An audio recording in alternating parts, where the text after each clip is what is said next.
Hello दोस्तों, welcome to my YouTube channel Laxman dairy farm Jharkhand. जैसे कि आप लोग के सामने ये जो गाय दिख रही है, यह एक एचएफ क्रॉस ब्रीड की बहुत ही शानदार और बिल्कुल शांत स्वभाव की है।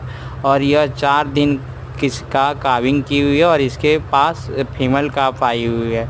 और इसके पास अभी करीबन 15 से 16 लीटर मिल्किंग रेडी है। और जिन भाइयों को भी इसको चाहिए, आप दिए गए नंबर पर संपर्क करके ले सकते हैं। Thank you.